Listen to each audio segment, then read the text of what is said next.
A lot of times people leave the summary of their experiences empty. As you can see, Hugh has done a really good job of letting people know exactly what happens.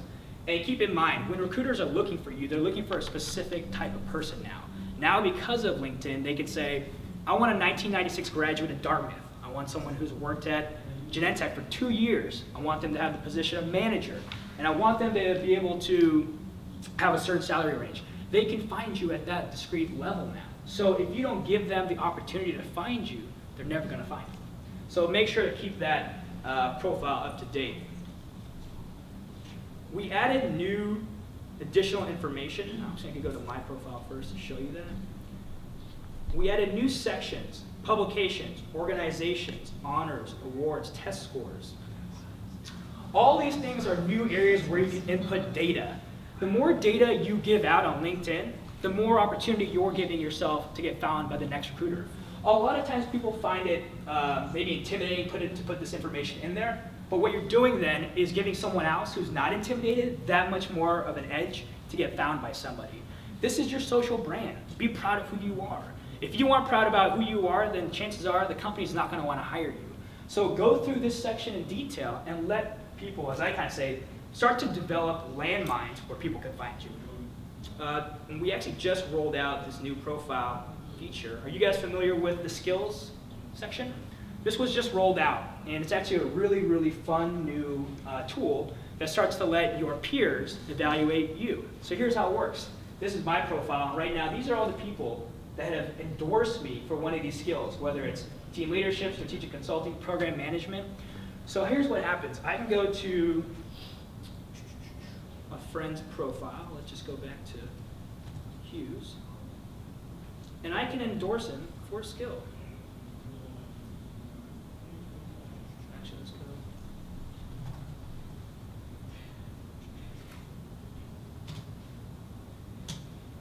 Here's our country manager of Japan. And what I can do now is go down to her area, skills and expertise, and I can start to endorse her. I just endorse her for Japanese because she's really good at speaking Japanese. I can endorse her for business development, and now all of a sudden, she's going to get these skills and new things added to her section. This is an opportunity for you to reach out to your friends, your peers, and say, will you endorse me for a skill? The reason why it's important is that recruiters are going to be looking for these skills. They're going to say, I want someone who knows how to write Java. I need someone who's in business development, someone who's in consulting.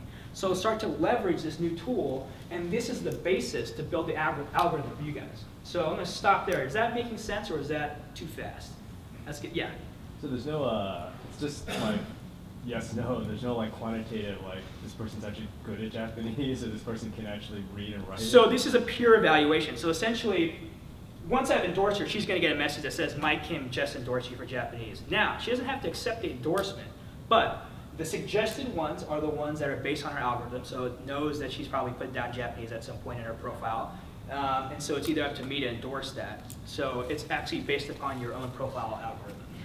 But there's no like, they're really good at it, or it's just Japanese, yeah. Yes or no, right? Or yeah, I mean, basically, this is the V1 of this brand new product that we just rolled out.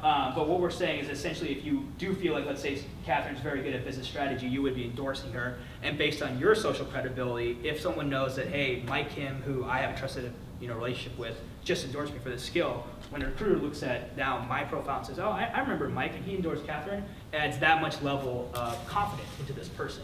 And that's something you should be doing for your friends as well. So let's go back to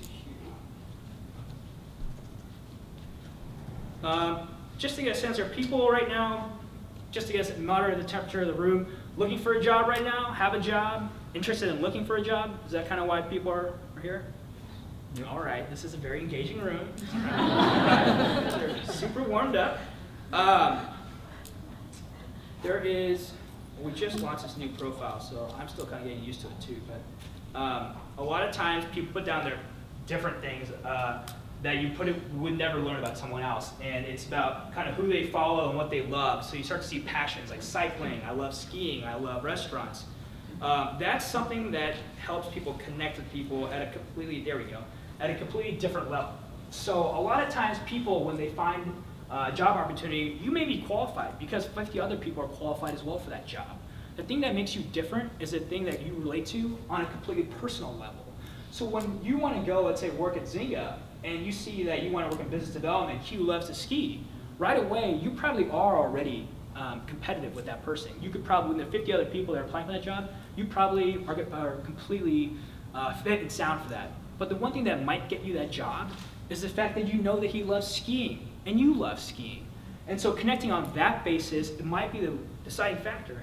And a lot of times people overlook these things, but I can tell you personally from interviewing a lot of people, if we get you to the front door, if we get you through the phone screen, it probably means you're qualified.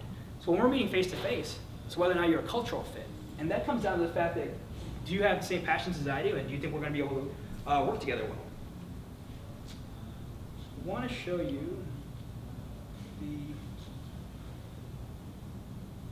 advanced search. So if you were looking at a company, what would be the title of the #1 person you would love to meet? Title? What's Noel's position?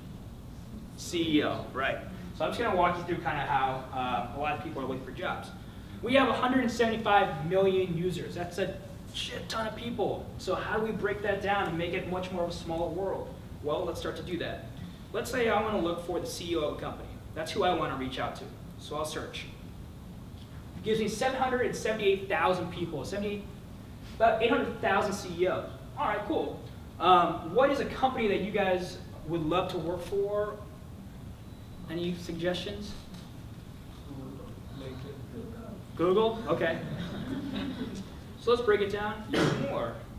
Let's go to Google. Search.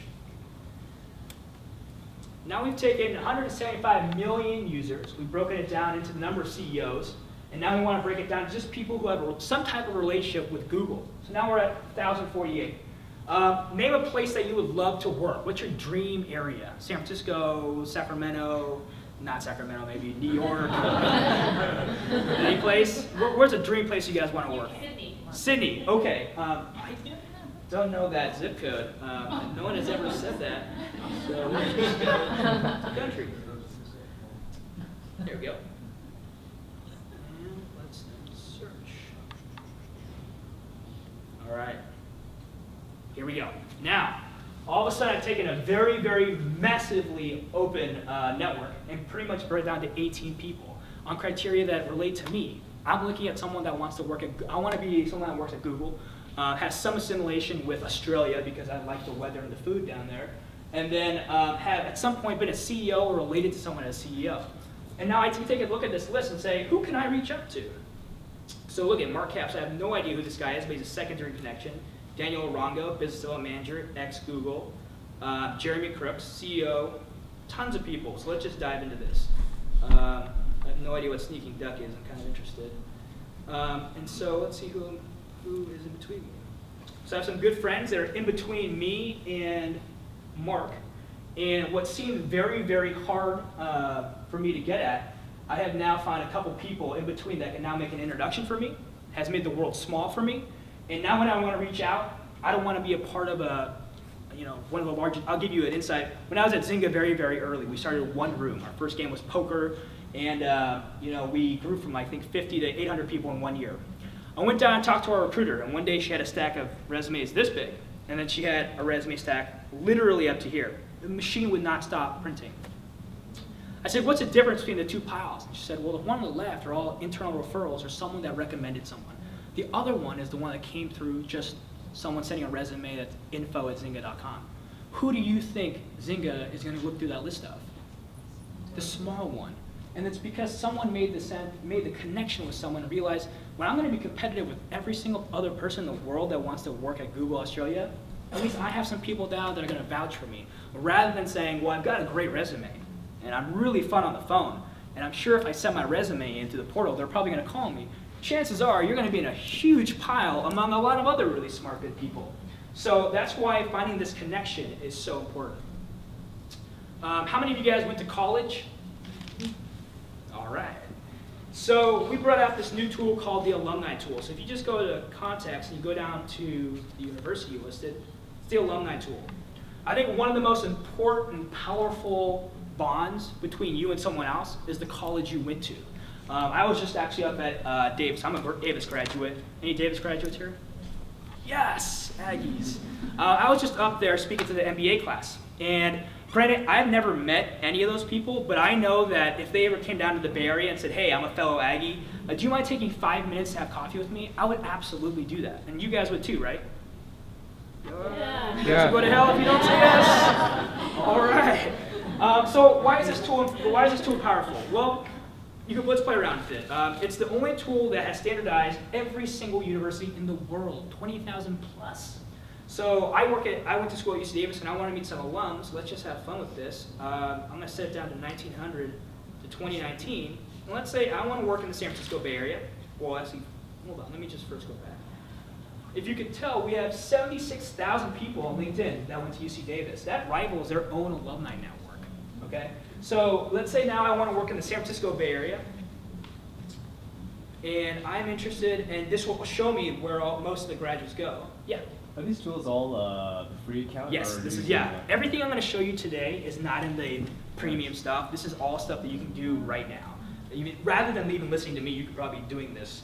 And so let's break this down. So what this also shows you is that here are the places that most Aggies work. So Genentech, UC Davis, Cisco Systems, Kaiser. And why this is good is that it changes for every university based on where you live. So you could tell that a lot of Aggies do come to the Bay Area. They work at these tech companies. And I know that we had mentioned Google before, so I'm going to see, let's click on Google, and then which one of these job functions would you guys be interested in doing?